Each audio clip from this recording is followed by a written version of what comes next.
Annemarie Shrouder, welcome to the Human Capital Innovations Podcast. Hi, thanks for having me, John. Yeah, it is a pleasure to be with you. I'm super excited for this conversation, and you're joining us from Barbados, of all places. What a wonderful place to be. And I'm super jealous. I'm south of Salt Lake City in Utah, so we're in the midst of, cold and winter, though actually the weather's quite lovely, so I can't complain either. It's a pleasure to be with you. We're going to be talking about diversity, equity, inclusion, and belonging efforts in organizations, from a more general landscape.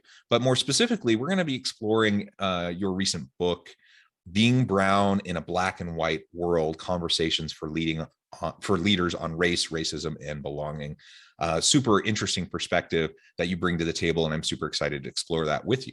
As we get started, I wanted to share Annemarie's bio with everybody. Annemarie Shrouder has dedicated her life and career to assist businesses in creating healthier cultures so both the business and the employees thrive. She has worked for more than 20 years in the field of diversity and inclusion and as an international speaker, facilitator, and consultant. Annemarie has guided thousands of people using her signature methodology to create inclusive environments.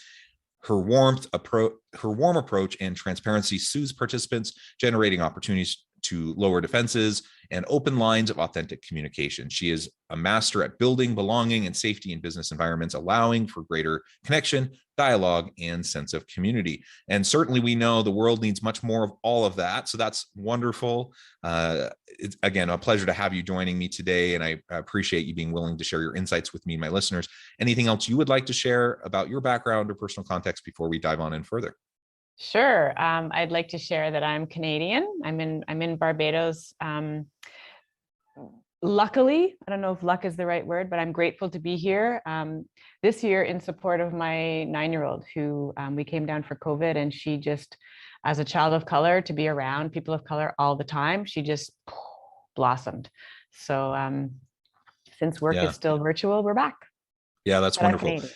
Yeah. And, Toronto is a pretty diverse city. So it's not like she hasn't had the chance to be around diversity, but of course it is a different thing when you're day in, day out, you're surrounded by people who are like you. I imagine that's a wonderful thing.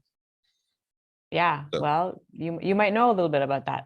Oh, I'm certainly, I'm a straight cis white dude. So I'm certainly around people who are just like me all the time.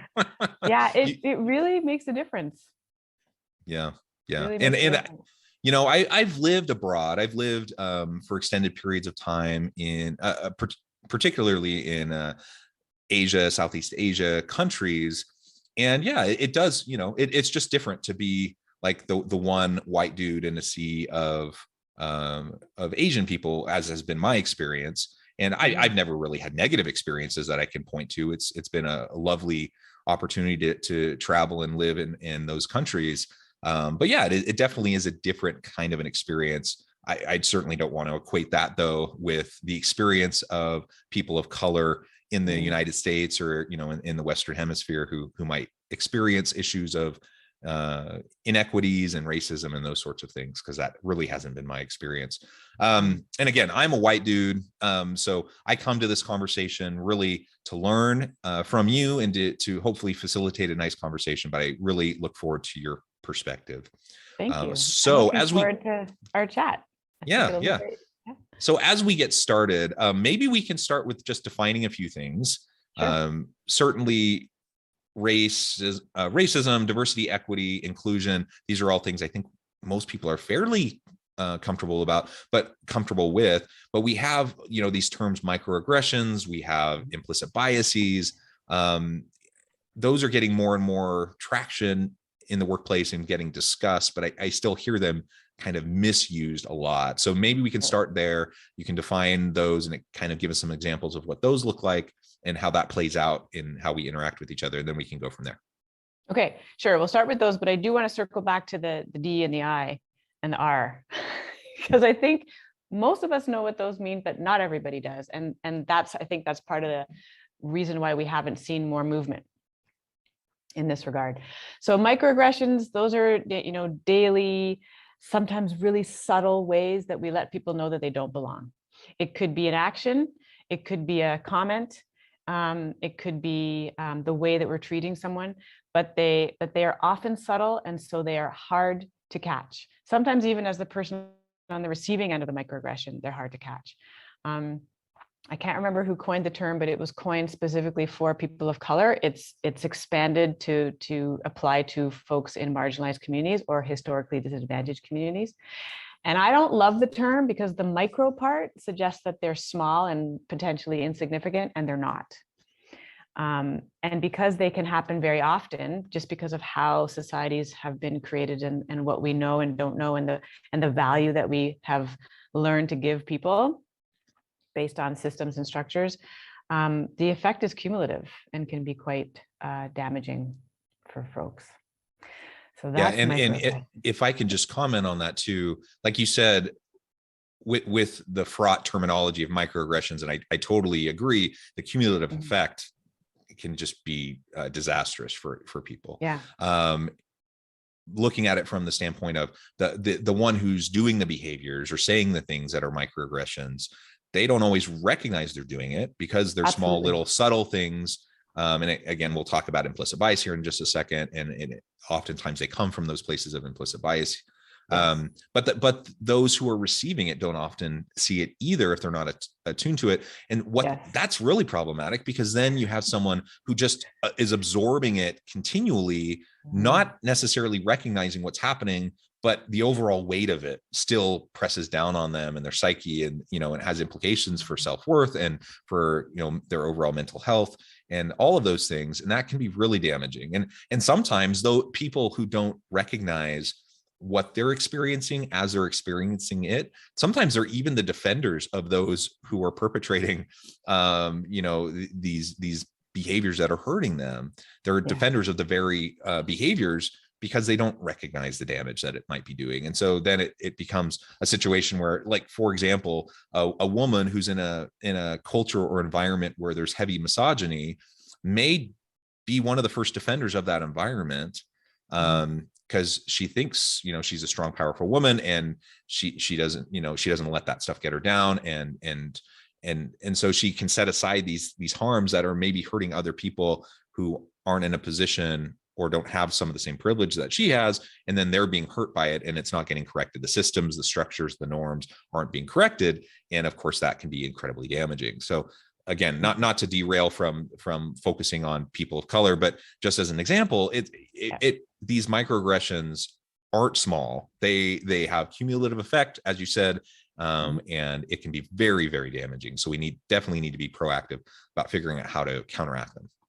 Absolutely. And they can be environmental as well, right? If you're in an environment where there's just you and everybody else is not like you, that's also a microaggression, because it's the underlying message is you don't belong. You don't have as much value. So if I'm the only woman, person of color, fill in the blank, in a group, in an office or on a team, then the underlying message is, like, you don't value women enough to have more, you don't value people of color enough, like, why am I the only one here?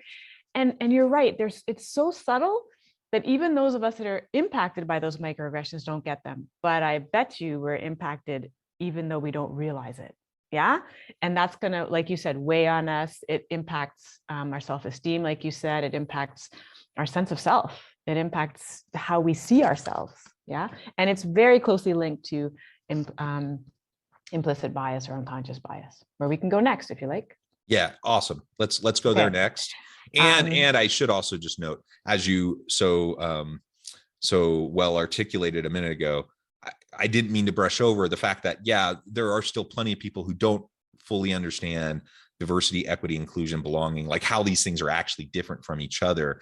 I spend a decent amount of time sharing with people about that when I'm doing workshops in organizations, because they conflate things, and you have to be able to pull it apart in order to address it, right? For sure. Yeah.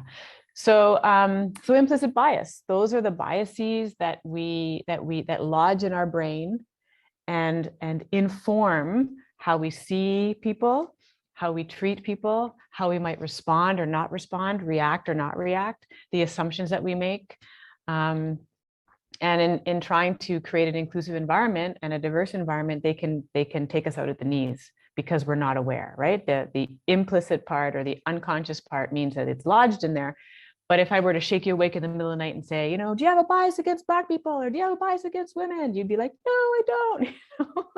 And we would mean it, right? We really, because our conscious brain has a different message going on, but our subconscious brain or unconscious brain is where these mental associations between identities and adjectives, who can be a leader, et cetera, are lodged.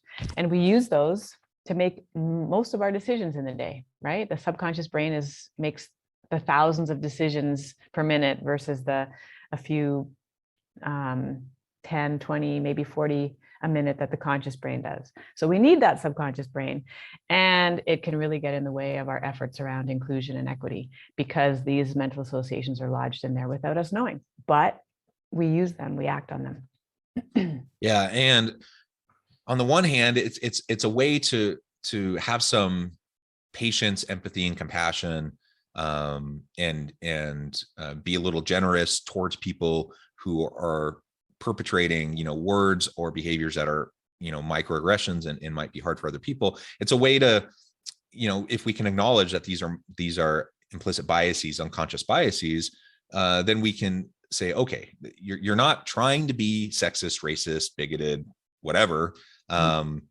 It doesn't excuse the behavior. It doesn't excuse the words or any of the outcomes and impacts of what you did. But we can have now we can take a little step back from the finger pointing and judgment enough to actually talk about it and explore it and figure out how to fix it. So that's one aspect that I like about the conversation around implicit bias or unconscious bias. What I don't like is that sometimes people then lean on it and they say, well, it's implicit bias, it's unconscious, there's nothing I can do about it, so I'm off the hook. It's just ingrained in me, and it's not my fault. There's nothing I could have done to not have those biases, and so therefore it's not my problem, and you just need to grow a thicker skin. So I hear people say that kind of stuff, and that's not the point either. Like, we're not trying to give people a pass. We're trying to recognize where these things are coming from and acknowledge them so that we can move forward in a productive way. So how would you respond to someone who maybe says, there's nothing I can do about it, it's out of my control, even if their best of intention is, I want to do better? Right. Well, I'm a big proponent of awareness. So when I work with organizations, I have a signature methodology called the ABCs of inclusion, and one of the things that A stands for is awareness. So I think it's important for all of us to be aware that we have implicit bias or unconscious bias, and to cultivate an attention to be able to start to hear it or catch it or see it as we are moving about our day. Yeah, that's not easy, but it's possible to do. And something that I encourage all the folks in my sessions to start paying, pay attention to the voice, the one that's nattering onto you all the time, and happens like this, right? Very, very quickly. The minute somebody walks in the room, the voice is going on about what they're wearing and what their attitude looks like. And we have a story about that person within seconds that we think is true. That's implicit bias, everybody. That's what that is. That we think is true. That's the real problem, isn't it? That we think, yeah. And then the next problem is we don't check it out because we think it's true. We think we're right. So we just go on our merry way using that story, those judgments, those assumptions, to then judge, assess, make decisions about that person, for that person, etc. So the awareness piece is critical, practicing that awareness, and then challenging what you're hearing. Like, do I think that? Really? Those kind of questions, and really digging into those. And it's not fun. It's not fun work. I think we are all, most of us are doing our best. Yeah, most of us are really trying hard, and we're open, and we want to be welcoming. The challenge with unconscious bias is that we're doing things based on that frame of reference that is so ingrained, that is undermining our desire to be welcoming, and showing people the exact opposite. Yeah, so it requires our awareness. It requires a commitment to do that work, to keep being aware, to keep challenging ourselves, and a willingness to hear from people when our actions or words have impacted them in a negative way. Yeah. Yeah. So. Yeah. I really like, again, how you frame that as, these things that pop into our head that we believe are true. And so we don't challenge them. And, on the one hand, something might pop into my head. I can't necessarily what pops in. Over time, I can retrain myself to to think differently. But right now I acknowledge, okay, I have a problem. I have a bias towards this particular person, this group of people, whatever. You start to just have awareness so that you can challenge that assumption that pops into your brain, and you can say, wait a minute, I actually have no basis for making that judgment or coming to that conclusion. I need to challenge that way of thinking and just be with the person with, who they are as they are. And we can interrupt that thought process. And over time, we can retrain the thought process. Absolutely. But it does take a tremendous amount of time and effort. So while I'm going to give people a little bit of leeway, and I'm going to have some compassion towards individuals who are working towards this, especially say another white dude like me who has just all sorts of privilege and maybe hasn't spent a lot of time thinking about this stuff, we need to kind of help them along. If we just throw them under the bus and say, you're a sexist, bigoted prick, then, that's going to just put up barriers and they're not going to try, and nothing's going to improve. So we can have a little bit of patience and compassion for people as they're trying to learn and grow. But we can also expect that over time, yes, you can learn and grow and get better and you can improve. And regardless of what the intention is, I could have the best of intentions, but if I'm doing or saying things that hurt people, I need to own that and be accountable for those impacts. So intention matters. I want to have good intentions, but we have to get past intention. We have to get to the impact of our behaviors, and we have to be accountable for it. And unless we can hold ourselves and others accountable for those things, and it doesn't mean I have to then say, okay, you're a flaming racist, but I don't need to go there, but I need to be able to point out the problems and expect more and expect better of people who are being problematic. Absolutely. And I think it bears mentioning, I agree with everything that you said. I think it also bears mentioning that unconscious bias impacts some people negatively and impacts other people positively, right? Because those assumptions that are popping into our head and the things we think are true could be negative or could be positive. And those are dependent on our identities and our social location and how systems have been set up, right? Because my book is about race, we're more likely to experience the negative impact of unconscious bias as racialized individuals in a society built on whiteness. So I think it's important to remember that unconscious bias impacts all of us. It just impacts us in different ways. So as a person of color in a North American context, I am more likely to be impacted negatively by unconscious bias. As a female, I'm more likely to be impacted negatively by unconscious bias.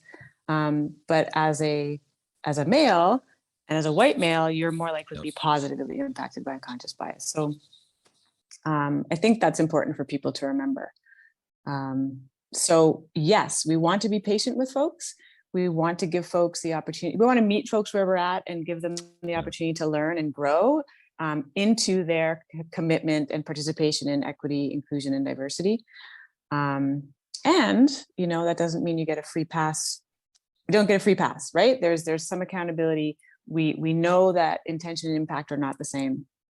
We want to acknowledge the intention, but we also want to focus on the impact, because if somebody's impacted, we need to address that. So and again, it gets to sometimes the implicit biases can influence how we set up things, the processes, the structures, and the systems that then have incredible negative impacts on people. And I was working with a group.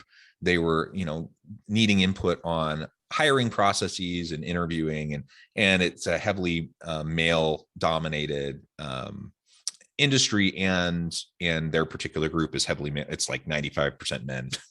And so they have this, they want to have more women. They want to have more people of color than what they have.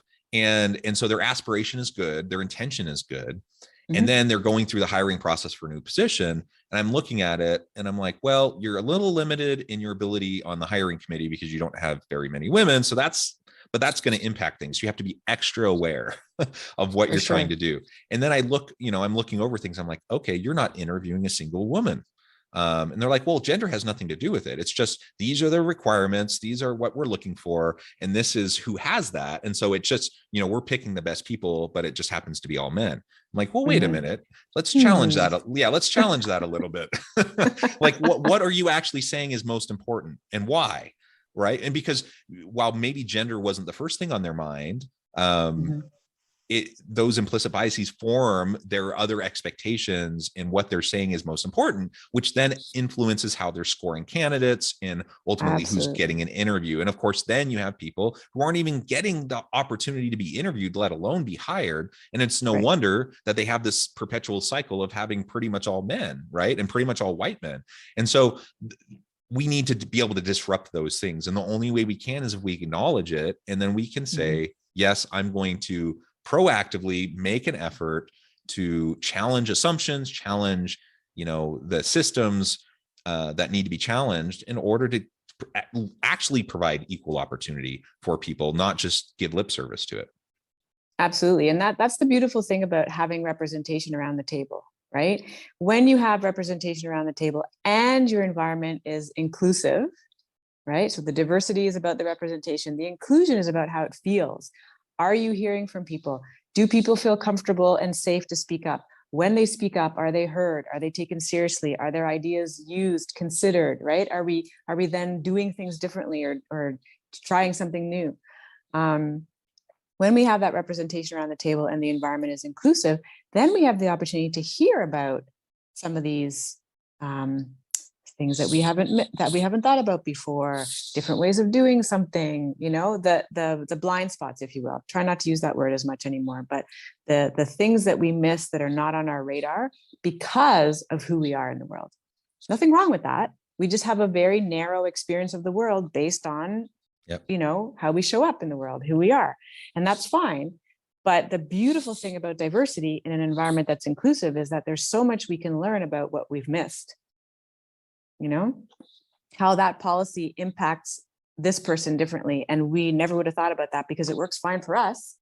Okay, so what else do we need to know? Okay, let's see how we change the policy. Is it just about language? Is it about content? It's a wonderful opportunity to acknowledge people and to create spaces where they can thrive. And without that representation and the environment that allows people to speak up, there's so many things we just don't know are missing. Yeah, very well said, Annemarie. And we've just scratched the surface, but I note the time and I'm going to have to let you go here in just a moment. You're welcome back anytime. We can continue the conversation. Thank you. Sure. And we can dive more into how we start to go about changing things. But before we close for now, I wanted to give you a chance to share with listeners how they can get connected with you, find out more about your work, and then give us a final word on the topic for today. For sure. Well, my website is creatively called Annemarie.Shrouder.com. So it's easy to find me. And I'm on LinkedIn as well, so people can find me there. When you hop on my website, you'll notice that one of the first things is I have a newsletter that comes out every week that's free. It pops in your inbox. It's called the Inclusion Insight. And my goal is to help you see differently, notice more, pay attention. So yeah, that's where I am in cyberspace anyways. Wonderful. Thank you so much, Annemarie. It's just been a pleasure talking with you. I appreciate all of your insights. I encourage listeners to reach out, get connected.